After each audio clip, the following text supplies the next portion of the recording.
Қайырлы күн, ана тілін ардақ тұтар тіл жанашырлары.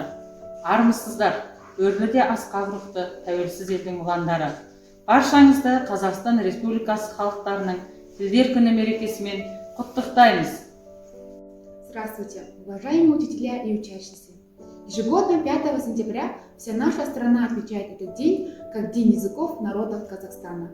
Наш Елбасы Нурсултан Назарбаев поставил перед нами задачу говорить на 3 языках – казахском, русском и английском, не забывая при этом своего родного.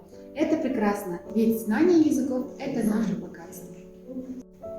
You are welcome, dear guests, teachers and pupils. Today is a very gracious holiday, the Day of Languages. We congratulate you with this great holiday, and you hope you'll spend your day with great interests. We are glad to see you. Тіл деген алып мұхит түбі терең, піспеген толқын шашқан көбі ерен, қадірін тілдің сұрақ сақаулардан, көзіне жас алып бір көбірлеген.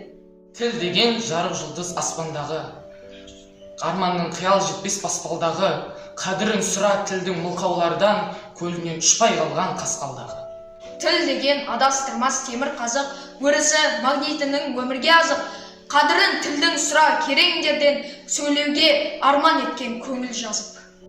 Русский язык великоведов. Он говорит о родине моей. Он говорит о множестве поэтов, тех замечательных познаний людей. Стихи, фразы превзошли высоты, а люди, написавшие нам их, они умели создавать красоты. Всю душу они вкладывали в них. Судьба свела нас с величайшим в мире, с красивым, умным русским языком. Пусть разливается по свету он все шире и будет словно в море маяком. Его нам завещали предки, и им владеем мы сейчас. Поэтому должны и взрослые, и детки приумножать его богатство в много раз. Тіл қандай ұлтта, елде болмасын әрқашан қастерлі де құдіретті.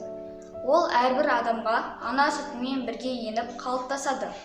Тіл әрбір елдің жаны. Как же прекрасен русский язык, как же могучен, как же велик. Лучше его, конечно же, нет.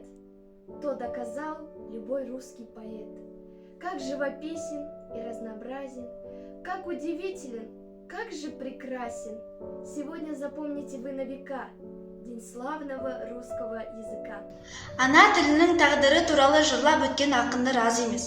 Солардың ішінде ақиық ақын Тұманбай Молдағалиев былай деген: туған тілім тірлігімнің айғағы, тілім барда ашылар сыр ойдағы. Өссе тілім мен де бірге өсемін, өшсе тілім мен де бірге өшемін.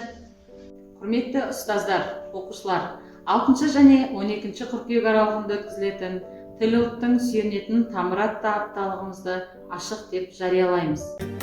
Қазақ тілі бабамның тілі, баламның тілі, тілім барда адамның тірі. Қазақ тілі әкем